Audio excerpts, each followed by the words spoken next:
Assalamu alaikum dear students of class 10th. Hope you'll be fine by the grace of Almighty Allah. Dear students, जैसा आपको पता ही होगा कि last वाले video lecture में हमने आपके साथ में डिस्कस किया था इवेंट का कंसेप्ट। इवेंट वहां पे हमने आपको बताया था सबसेट ऑफ सैंपल स्पेस होता है। ठीक, इवेंट की इनफैक्ट दो डेफिनेशन हमने दी थी। एक तो सबसेट की बुनियाद पर, सबसेट आपको पता ही होगा अब कि अगर ए और बी दो सेट्स है, ए के सभी एलिमेंट्स अगर बी में पाए जाएंगे, अगर ए कंटेन होगा बी में, तो तब जाके ए को बोला जाता है सबसेट बी का। और नॉन वर्बल इसको लिखने का तरीका है A subset of B. B superset कहलाता है ए का, प्रोवाइड दैट कि B contains A. If A is contained in B, that A is called subset of B. If B contains A, then B is called superset of A. जो sample space होता है उसके बहुत सारे हमारे पास में subsets बन सकते हैं। और एक सेट में कितने सबसेट्स होते हैं? 2 to the power cardinality of that set. जितने भी कार्डिनलिटी होगी हमारे पास में किसी भी सेट की, कार्डिनलिटी का मतलब कितने एलिमेंट्स उस सेट में प्रेजेंट है, 2 को वो पावर चढ़ा उतने सबसेट्स होते हैं। अब उतने सबसेट्स होते तो इतने इवेंट्स हम डिफाइन कर सकते हैं किसी भी बेटा सैंपल स्पेस के ऊपर। फॉर एग्जाम्पल अगर मैं जाय करूंगा, अगर मैं कॉइन को टॉस करूंगा, उसका जो सैंपल स्पेस हमारे पास में आएगा हेड और टेल होगा, हेड और टेल होगा। ठीक बेटा, अब बेटा नंबर ऑफ सबसेट्स अगर इसके काउंट करने पड़ेंगे, नंबर ऑफ सबसेट्स इसके होंगे 2 to the power of cardinality of S. Cardinality of S कितना है, मतलब नंबर ऑफ एलिमेंट्स कितने हैं, 2 है ना बेटा। तो इसकी में जो नंबर ऑफ सबसेट्स होंगे, नंबर ऑफ सबसेट्स, जो इसमें नंबर ऑफ सबसेट्स होंगे, सबसेट्स होंगे वो 2 to the power of cardinality of S, n of S होगा, वो 2 टू द पावर ऑफ 2 होगा। 2 टू द बेटा 4 आएगा, 4 सबसेट्स इसके होंगे। एक बेटा कौन होगा? Empty set. एम्प्टी सेट वो सेट होता है जिसमें कोई एलिमेंट नहीं होता है। एम्प्टी सेट एक ऐसा सेट होता है जिसका कोई एलिमेंट नहीं होता है। तो एम्प्टी सेट को हम ऐसे दिखाते हैं। ठीक है बेटा, एम्प्टी सेट भी हमारे पास में होता है। ठीक है बेटा, तो ये एक इसका सबसेट होगा। दूसरा सबसेट ये इसका होगा जिसमें खाली हम हेड मांगेंगे। तीसरा सबसेट इसका ये होगा जिसमें खाली हम टेल मांगेंगे। चौथा सबसेट इसका वो होगा जिसमें हम हेड और टेल भी मांगेंगे। फॉर एग्जाम्पल अगर मुझे बेटा ये वाला इवेंट डिफाइन करना होगा, मैं बताऊंगा कॉइन को टॉस किया, मुझे चाहिए टेल, तो हमारे पास में जो इवेंट होगा उसका जो फेवरेबल आउटकम होगा वो टेल होगा। सही बात, हमारा इवेंट बन जाएगा E is equal to event, क्योंकि एक सबसेट होता है तो उसको भी हम एज अ सेट लिख सकते हैं, E is equal to T होगा। ठीक, अगर F हम एक और इवेंट डिफाइन करेंगे यहाँ पे, F is an event of getting the head when a coin is tossed. ठीक है बेटा, तो F एज अ सेट अगर हम लिखेंगे वो बेटा ऐसे आएगा, F इज इक्वल टू खाली हेड होगा। सही बात। अब बेटा ये हेड टेल कैसे हम डिफाइन कर सकते हैं एज एन इवेंट? अगर हम कॉइन को टॉस करेंगे, let G be the event of getting a head और अ टेल, मतलब मैंने कॉइन को टॉस किया, कॉइन को टॉस करने के बाद मेरी जो चाह है बेटा वो इसमें है कि हेड या निकले या तो टेल निकले। तो उसके बाद में अगर हमने जी इस इवेंट को बताया तो जी में हमारे पास में हेड और टेल हो सकता है। ठीक है, अब अगर मैं कॉइन को टॉस करूंगा, कुछ ऐसा मांग लूंगा जो कि आउटकम में होगा ही नहीं, तो उसको बोला जाता है empty set. For example let H be the event of getting 2 headers simultaneously when I toss 1 coin. अब जरा बताइए, हमें हेड ये मिल सकता है, हमें हेड मिल सकता है जब मैं कॉइन को टॉस करूंगा। अगर मैं बता रहा हूं ये इवेंट एच है बेटा, इवेंट एच को कितने ऐसे आउटकम्स है इस रैंडम एक्सपेरिमेंट के जो इसको फेवर करते हैं? कोई भी नहीं। एज ए रिजल्ट इसको बोला जाता है बेटा इम्पॉसिबल इवेंट। क्या बोला जाता है? Impossible event. ऐसे इवेंट को बोला जाता है जो कि बेटा कभी भी आकर नहीं होता है। तो ये समझ में आया होगा आपको, यानी कि इवेंट होता है बेटा subset of the sample space. एक सेट के कितने सबसेट्स होते हैं? 2 to the power of cardinality of the given set. 2 to the power of cardinality का मतलब कितने एलिमेंट्स हमारे पास में सेट में है। जैसे कि यहाँ पे हमारे पास में सैंपल स्पेस में कितने एलिमेंट्स थे? 2 एलिमेंट्स थे, इसकी कार्डिनलिटी 2 थी, तो इसके जो सबसेट्स बनेंगे इस सैंपल स्पेस के 2 टू द पावर ऑफ 2 होगा, वो 4 हो गए। इसका मतलब इस रैंडम एक्सपेरिमेंट पे, किस रैंडम एक्सपेरिमेंट पे? जिसमें हम कॉइन को टॉस करेंगे, उसमें हम बेटा how many events we can define there 4 events, because जो बेटा 2 to the power of n of cardinality of sample space आया वो 4 आया, वो 4 जो इवेंट्स हो सकती है वो ई हो सकता है जिसमें हम खाली टेल मांगेंगे, एफ हो सकता है जिसमें हम खाली हेड मांगेंगे, और बेटा जी हो सकता है जिसमें हेड या टेल हम दोनों में इंटरेस्ट रखते हैं, और चौथा ऐसा इवेंट हो सकता है जिसमें हम 2 हेड्स या 3 हेड्स या 2 टेल्स ऐसा कुछ मांगेंगे जो कि बेटा हैपन ही नहीं होगा whenever this very random experiment is being performed, that is whenever a coin is tossed. ठीक है बेटा, तो इसका मतलब है कि एक सेट में एक रैंडम एक्सपेरिमेंट के कितने बेटा इवेंट्स हम डिफाइन कर सकते हैं, जितनी बेटा उस रैंडम एक्सपेरिमेंट की जो सैंपल स्पेस होगा जितनी उसकी अकॉर्डिंगलिटी होगी। ठीक है बेटा, तो याद रखना। तो इवेंट हमने आपको बताया था subset of the sample space, और इवेंट की एक और डेफिनेशन हमने आपको बताई थी, इवेंट असल में वो आउटकम्स होते हैं रैंडम एक्सपेरिमेंट के जिसमें हम इंटरेस्टेड होते हैं एट अ पर्टिकुलर टाइम। लेकिन ये बेटा स्टैंडर्ड डेफिनेशन नहीं है, अपने लिए हम ये याद रख सकते हैं। जैसे कि पर्टिकुलर टाइम पे मैं टेल में इंटरेस्टेड था तो ये मेरे पास में इवेंट बन गया, दूसरे पर्टिकुलर टाइम इंटरवल में बेटा किस में इंटरेस्टेड था, हेड में, तो वो मेरे पास में इवेंट बन गया। इसी तरीके से और तीसरे इंटरवल में बेटा हेड या टेल में इंटरेस्टेड था, वो मेरे लिए इवेंट बन गया।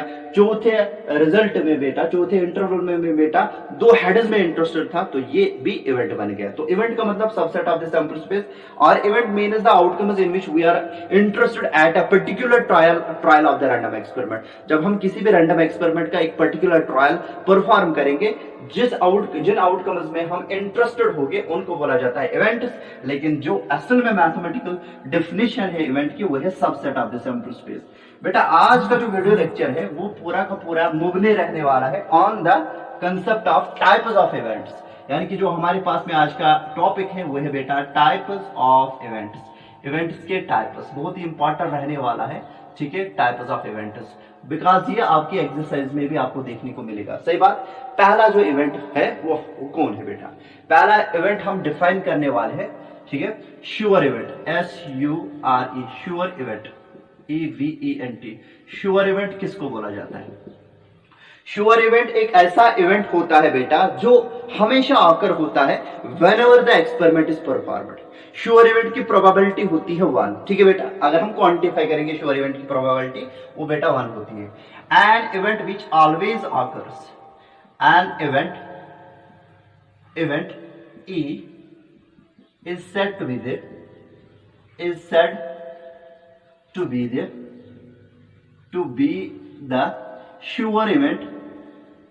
sure event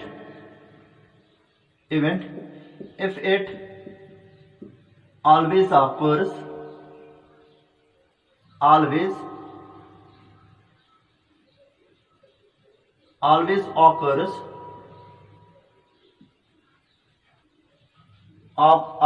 whenever the experiment whenever the experiment is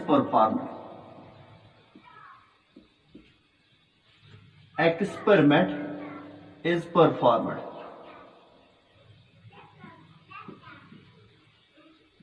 यानी कि श्योर इवेंट वो इवेंट होता है जो हमेशा आकर होता है जब भी हम एक्सपेरिमेंट को परफॉर्म करेंगे। वही हमने यहां पे लिखा, an event E is said to be the sure event if it always occurs whenever the experiment is performed. ठीक, for example in tossing a coin, in tossing a coin, और हम एक कॉइन को टॉस करेंगे, then the event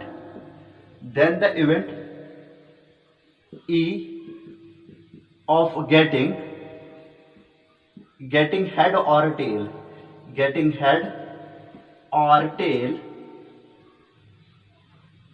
is a sure event। ठीक है बेटा, तो इवेंट कौन सा इवेंट बेटा जिसमें हम एक हेड या एक टेल मानेंगे तो वो क्या होगा बेटा, श्योर इवेंट होगा। देखिए बेटा, हमने कॉइन को टॉस किया, कॉइन को टॉस करने के बाद जो हमारे पास में सैंपल स्पेस आया वो हेड और टेल आया। सही बात। अगर हम अब इस कॉइन को टॉस करेंगे और बेटा हम या तो हेड में इंटरेस्टेड है या टेल में इंटरेस्टेड है, अब सर बताइए जब भी एक्सपेरिमेंट हम परफॉर्म करेंगे दोनों आउटकम्स में से एक ना एक तो निकलना ही है ना बेटा। इसका मतलब ये इवेंट हमेशा हैपन होगा if the if the toss is being carried unbiased, यानी कि जो टॉस हम करेंगे ये अनबायस्ड होना चाहिए. It should B performed on the horizontal surface, यानी कि हमें रेत के ऊपर इस कॉइन को टॉस नहीं करना है, वरना वहां पे चांसेस है कि वो कॉइन बेटा एज के ऊपर भी लैंड करा सकती है अपने आप को. सही बात. तो यहाँ पे जो इवेंट ई होगा इसके जो फेवरेबल आउटकम्स है वो बेटा हेड भी है और टेल भी है, यानी कि event E as a set अगर हम लिखेंगे उसमें हेड और टेल आएगा, लेकिन इसका मतलब ई आया एस के बराबर. Since every set is the subset of itself. याद रखना बेटा, हर एक सेट सबसेट ऑफ इटसेल्फ होता है, तो ई असल में एस है और every set subset of itself होता है. तो सबसेट को ही हमने बताया था बेटा, किसी भी सैंपल स्पेस के सबसेट को ही हमने बताया था बेटा इवेंट. तो यहाँ पे ये पूरा सैंपल स्पेस खुद का इवेंट है, यहाँ पे जो हमने बताया श्योर इवेंट है. यानी कि सैंपल स्पेस जब आपके पास में, जब आपने कोई ऐसा इवेंट डिफाइन किया जिसमें आपको वो इवेंट जब आप निकालोगे in terms of it is outcomes, अगर वो पूरा का पूरा सैंपल स्पेस आएगा तो वो बेटा होता है श्योर इवेंट. ठीक है. Sure event in terms of, अगर हम देखेंगे यहाँ पे डेफिनेशन वो हमने कैसे डिफाइन किया. An event is said to be the sure event if it always occurs whenever the experiment is performed. यानी कि जब कभी भी हम एक्सपेरिमेंट परफॉर्म करेंगे, ऐसा इवेंट जो हमने उस रैंडम एक्सपेरिमेंट के रिलेटेड में अगर हमने डिफाइन किया होगा, जो कभी भी आकर होगा जब भी रैंडम एक्सपेरिमेंट परफॉर्म किया जाएगा, ठीक है, उसको बोला जाता है श्योर इवेंट. फॉर एग्जांपल अगर हम कॉइन को टॉस करेंगे गेटिंग हेड और ए टेल, यानी कि हेड निकला हमारा इवेंट ऑकर हो गया, टेल निकला तो हमारा इवेंट ऑकर हो गया. इसका मतलब हमारा इवेंट जो ई है बेटा, इसकी ऑकरेंस को कौन कौन सा फेवर करता है, आउटकम. सर इस रैंडम एक्सपेरिमेंट का हेड भी इसको क्या करता है, इसके ऑकरेंस को हेल्प करता है, और टेल भी इसके ऑकरेंस को हेल्प करता है. तो ये जो इवेंट है अगर मैं एज अ सेट लिखूंगा ये, because every event is a subset of the sample space. इसका मतलब सबसेट भी खुद बेटा क्या होता है, सेट ही होता है. तो हर एक सेट की हमारे पास में रोस्टर रिप्रेजेंटेशन होती है. तो यहाँ पे इसको रोस्टर फॉर्म में हम ऐसे लिख सकते हैं, event E equal to head comma tail. लेकिन जब हमने इसको एनालाइज किया, ऑब्जर्व किया, ये सैंपल स्पेस के बराबर आ गया. तो ये तो जरूरी सी बात है, जब भी रैंडम एक्सपेरिमेंट परफॉर्म किया जाएगा तो सैंपल स्पेस का एक ना एक सैंपल पॉइंट तो हमें मिलना ही है, एक ना एक आउटकम तो निकलना ही है. तो इसका मतलब ये इवेंट हमेशा आकर होगा. ठीक है. Similarly in throwing a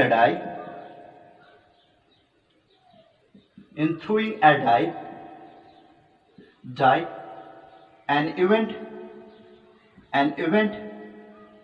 E of getting a number greater than, getting a number less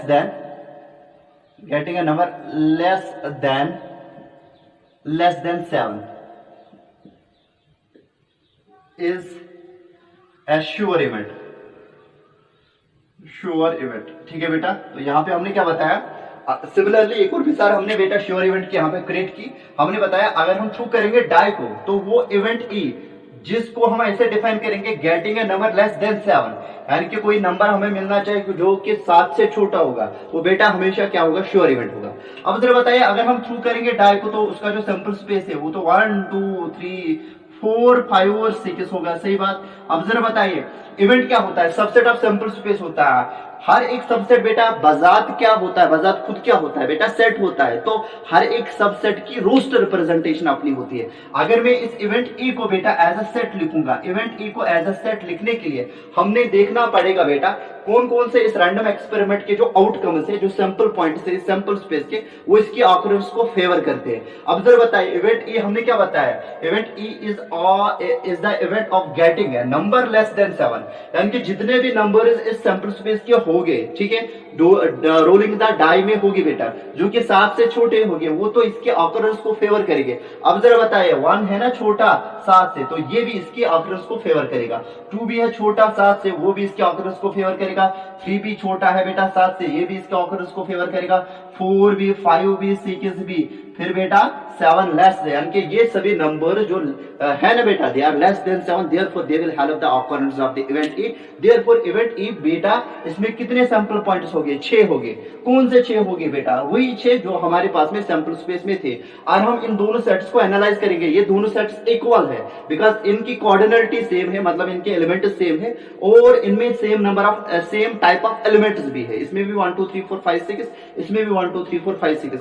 मतलब you सबसेट ई द्राव ना में इवेंट ई कराव डिफाइन युकुल द्राव सैंपल स्पेस पाने ये सैंपल स्पेस नेरना का इवेंट, यानी कि कोई इवेंट आपने ऐसा डिफाइन किया तो उसको जब आपने रोस्टर रिप्रेजेंटेशन से लिखा अगर वो सैंपल स्पेस के बराबर ही आएगा बेटा वो श्योर इवेंट होता है हमेशा। यानी कि सैंपल स्पेस भी खुद का सबसेट होता है। Every set is the subset of itself. जो सैंपल स्पेस रैंडम एक्सपेरिमेंट का होता है बेटा वो भी खुद का सबसेट होता है। एज ए रिजल्ट वो भी हम एक इवेंट डिफाइन कर सकते हैं किसमें? रैंडम एक्सपेरिमेंट में। लेकिन वो इवेंट कैसा होगा? वो बेटा हमेशा श्योर इवेंट होगा।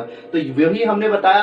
और हम डाई को थ्रू करेंगे बेटा। अगर ये कोई इवेंट होगा जिसमें हम बताएंगे कि हमें ऐसा नंबर मिलना चाहे जो कि 7 से छोटा होगा, तो जब भी रैंडम एक्सपेरिमेंट परफॉर्म किया जाएगा, कौन सा रैंडम एक्सपेरिमेंट, और हम थ्रू करेंगे डाई को, तो वहां पे जो भी फेस आएगा बेटा, जो भी फेस अप साइड में आएगा उसके ऊपर या तो एक पॉइंट होगा या तो वो एक डॉट वाला फेस होगा, 2 डॉट्स वाला फेस होगा, 3 डॉट्स वाला फेस होगा। यानी कि लेस देन 7 जो यहाँ पे हमारे पास में नंबर्स है, इन 6 फेसेस में से कोई ना कोई फेस मिलने वाला है। तो इसका मतलब क्या है बेटा? ये श्योर इवेंट है। वही हमने बताया एक इवेंट ई को बोला जाएगा श्योर इवेंट जब अगर ये बेटा हमेशा ऑकर होगा जब भी रैंडम एक्सपेरिमेंट परफॉर्म किया जाएगा।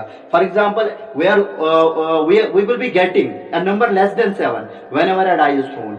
जब भी डाई को थ्रू किया जाएगा बेटा, चाहे वो फेस निकले जिसके ऊपर 1 पॉइंट हो, जिसके ऊपर 2 पॉइंट्स हो, जिसके ऊपर 3 पॉइंट्स हो, 4 पॉइंट्स, 5 पॉइंट्स हो, बेटा कोई ना कोई फेस तो निकलने ही वाला है, प्रोवाइडेड दैट कि ये जो रैंडम एक्सपेरिमेंट होना चाहे it should be unbiased. Unbiased का मतलब you have to perform this very experiment on a smooth surface, on a level surface. Level surface के ऊपर जब आप इसको परफॉर्म करोगे बेटा, there are 0 chances of landing that very die on it is corner, on it is edge. ठीक है, edge के ऊपर वो लैंड नहीं करेगा। That's why experiment should be unbiased. ठीक है बेटा। तो यहां पे देखिए बेटा, इन टर्म्स ऑफ प्रोबेबिलिटी भी हम बेटा क्या कर सकते हैं? श्योर इवेंट को डिफाइन कर सकते हैं। ठीक है, यहां पे आप बेटा रिमार्क एक लिखिए। ठीक है, आप लिखिए बेटा if E is a sure event, if E is a sure event then बेटा प्रोबेबिलिटी ऑफ ई हमेशा होता है बेटा 1 के बराबर। यानी कि श्योर इवेंट की प्रोबेबिलिटी हमेशा 1 होती है, यानी कि इसके 100% चांसेस होते हैं बेटा निकलने के। ठीक है, तो इसके बाद में हम क्या करेंगे बेटा? दूसरा टाइप ऑफ इवेंट डिफाइन करेंगे, that is impossible event. Impossible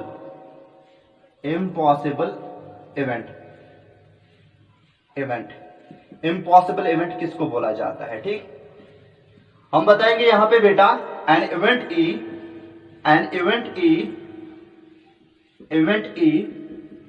ऐसे हम डिफाइन करेंगे, is said to be an impossible event,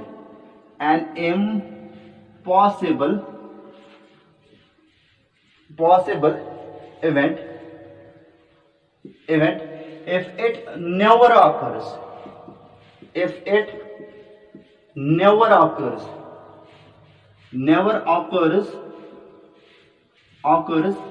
whenever the experiment is performed, whenever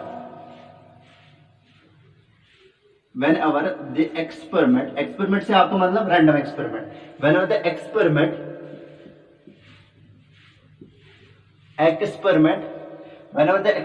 is performed या conducted, PERFORMED परफॉर्मेड। याद रखना बेटा, हमने इवेंट ए को बताया यहाँ पे इम्पॉसिबल इवेंट होगा।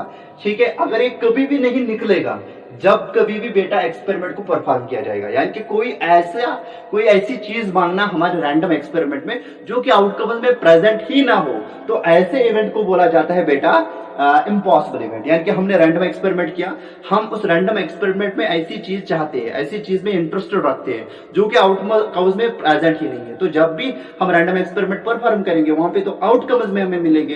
ठीक है, जब आउटकम्स मिलेंगे तो हमने ऐसी कोई चीज मांगी होगी जो कि आउटकम्स में प्रेजेंट ही ना हो, सैंपल स्पेस में प्रेजेंट ही ना हो, तो हमारी वो चाह कहां से कंप्लीट हो जाएगी, हमारा इवेंट कहां से ऑकर होगा। तो ऐसे इवेंट को बोला जाता है impossible event. An event is said to be an impossible event if it never occurs, अगर ये कभी भी बेटा ऑकर नहीं होगा जब कभी भी एक्सपेरिमेंट परफॉर्म किया जाएगा। ठीक है, फॉर एग्जाम्पल यहां पे हम लिखेंगे बेटा, जैसे यहां पे मिसाल लिखी थी, एग्जाम्पल यहां पे भी हम ऐसे लिखेंगे, इन टॉसिंग ए कॉइन, ऐसे ही हम लिखेंगे इसी रैंडम एक्सपेरिमेंट में, in tossing a coin,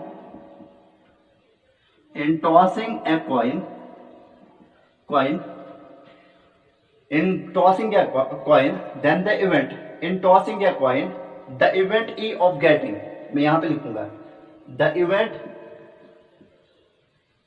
E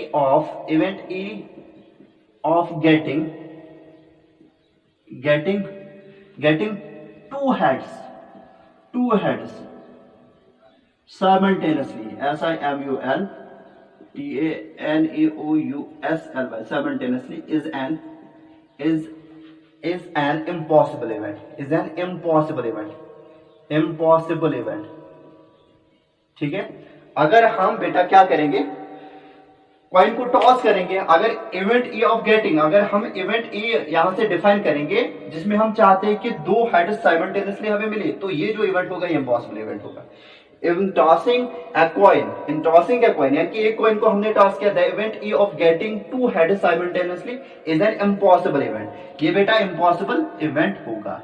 तो यहाँ पे भी बेटा आप ऐसे ही इवेंट करना है बेटा।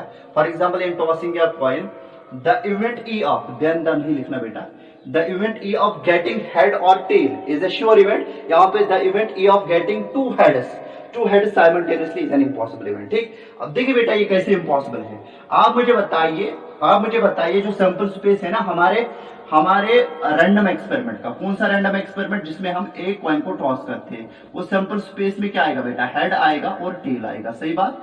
अब जरा बताइए, अगर हमारा जो इवेंट है वो इवेंट ई से हम डिफाइन करेंगे, उसमें जो हम चाहते हैं एज अ सेट अगर लिखेंगे, उसमें हम क्या चाहते हैं, दो हेड चाहते हैं साइमल्टेनियसली निकले, मतलब हेड और हेड निकले। अब जरा बताइए, ऐसी कोई चीज आपको यहाँ पे प्रेजेंट दिखाई देती है, नहीं दिखाई देती है। एज अ रिजल्ट अगर मैं इस इवेंट ई को देखूंगा, क्या ये इसका सबसेट है, नहीं है, ठीक है। इवेंट ई यहाँ पे हेड है ही नहीं, तो इसका मतलब क्या है, इवेंट ई की ऑकरेंस को हमारे इस गिवन सैंपल स्पेस का कौन सा सैंपल पॉइंट फेवर करता है, कोई भी नहीं।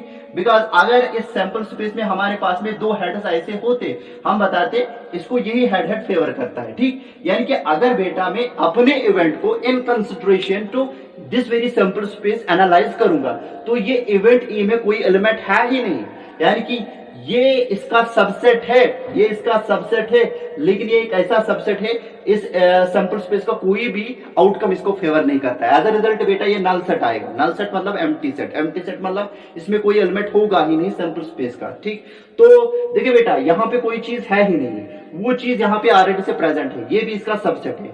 नल सेट या empty set is the subset of every set. Empty set हमें उसमें नहीं जानना है, empty set is the subset of every set, क्योंकि ये बेटा ई यहाँ पे इसमें कोई एलिमेंट है ही नहीं।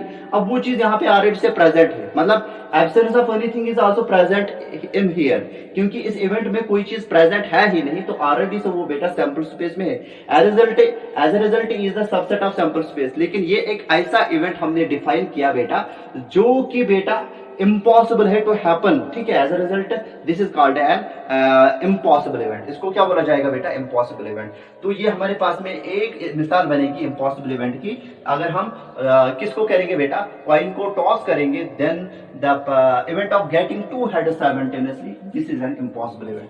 You just take the screenshot of this. ठीक है बेटा, इसके बाद में हम क्या करेंगे, अपनी जो दूसरी हमने मिसाल ली थी, in throwing a die an event of getting a number less than 7 is a sure event। तो ये हमने श्योर इवेंट डिफाइन किया था किसमें, थ्रोइंग अ डाई में। तो सिमिलरली बेटा थ्रोइंग अ डाई में हम इम्पॉसिबल इवेंट ऐसे डिफाइन करेंगे। For similarly in throwing a die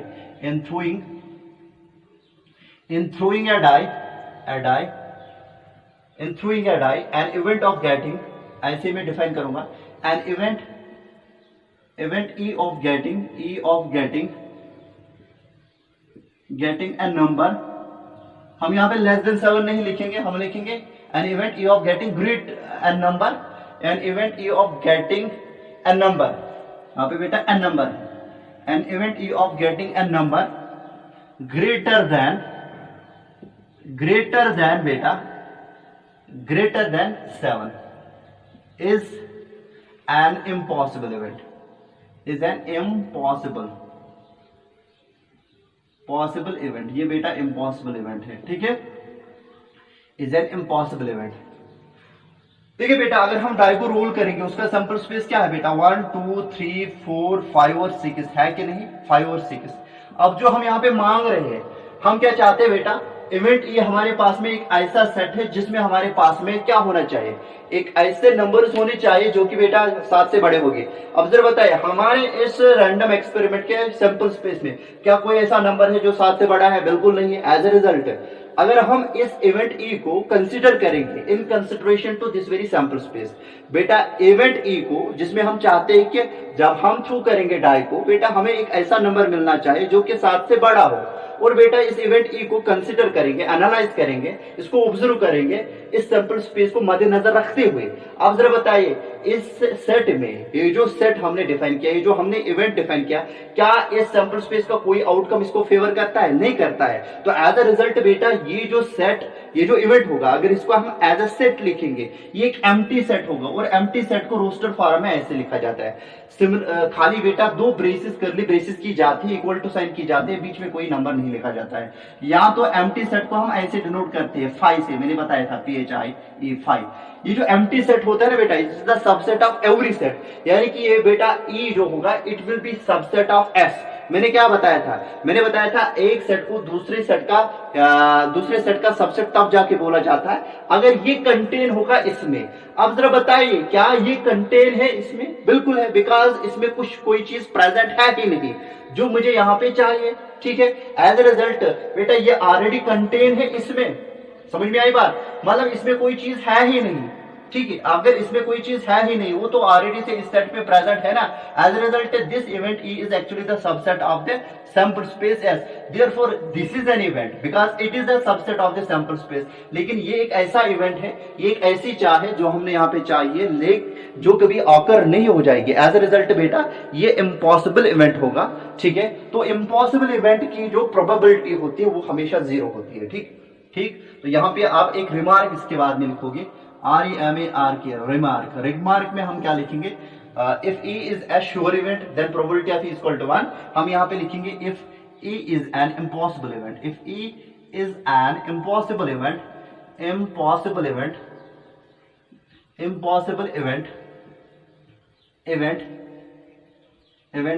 बेटा then probability of E is equal to बेटा 0 होता है, याद रखना बेटा। यानी कि इम्पॉसिबल इवेंट के जो चांसेस ऑफ ऑकरेंस होते हैं वो 0% होते हैं, और अगर मैं इसको एक फ्रैक्शन से डिनोट करूंगा यहाँ पे वो 0 होगा, ठीक है। तो इम्पॉसिबल इवेंट वो इवेंट होता है जो कभी भी ऑकर नहीं होता है whenever the experiment is performed. N impossible event an event E is said to be the impossible event if it never occurs, जब ये कभी भी ऑकर नहीं होगा whenever the experiment is performed। यहाँ पे यानी कि जब भी परफॉर्म किया जाएगा एक्सपेरिमेंट, रैंडम एक्सपेरिमेंट, अगर कोई इवेंट ऑकर होगा ही नहीं कभी भी, तो ऐसे इवेंट को बोला जाता है बेटा इम्पॉसिबल इवेंट। फॉर एग्जाम्पल अगर हम टॉस करेंगे किसको, एक कॉइन को टॉस करेंगे, तो इवेंट ई अगर हमने यहाँ पे डिफाइन किया गेटिंग टू हेड साइमल्टेनियसली, क्या ये पॉसिबल है, क्या कोई ऐसा चांस आप मान सकते हो जहां पे आपने एक कॉइन को टॉस किया होगा और आपको 2 हेड साइमल्टेनियसली मिलने वाले, बिल्कुल नहीं। एज ए रिजल्ट ये इम्पॉसिबल इवेंट है। इसी तरीके से अगर हम डाई को रोल करेंगे, डाई को रोल करने के बाद जो हमारे पास में आउटकम्स है वो तो 1 to 6 है, 1 to 6 है। क्या ये पॉसिबल है, क्या ये मुमकिन है कि डाई को रोल करने के बाद जिसके ऊपर बेटा डाई के ऊपर कौन से नंबर स्पॉट होते हैं 1 2 3 4 5 6, is it possible for you to get a number greater than 7, यानी कि आपको 8 मिलेगा, 9 मिलेगा, 10 मिलेगा।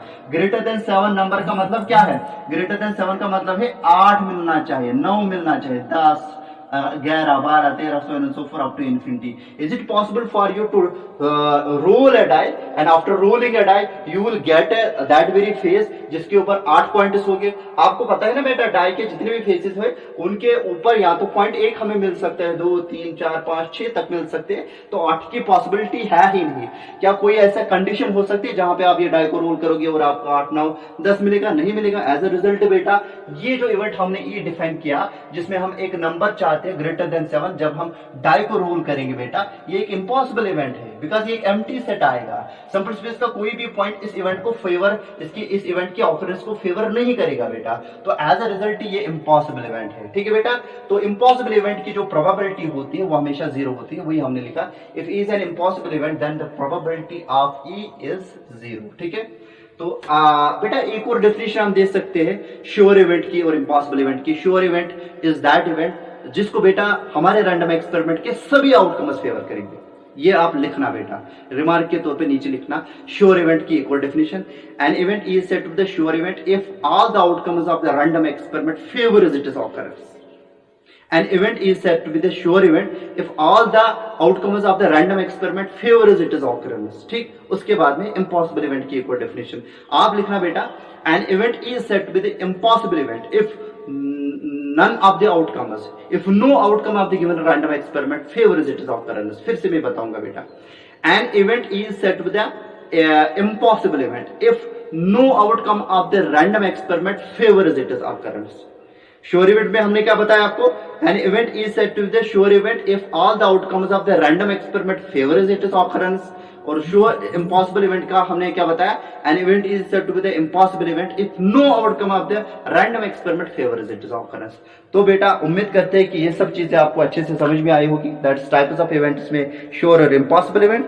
तो इसके बाद में नए वाले वीडियो लेक्चर में हम आपके साथ में आएंगे कुछ और टाइप्स ऑफ इवेंट्स को लेके, जिसमें एलिमेंट्री, कंपाउंड, ठीक है, एलिमेंट्री इवेंट, कंपाउंड इवेंट हम यहाँ पे डिस्कस करेंगे और कंप्लीमेंट्री इवेंट। तो उसके बाद में एज यूजुअल चलेगा हमारा approaches of probability. Thank you बेटा।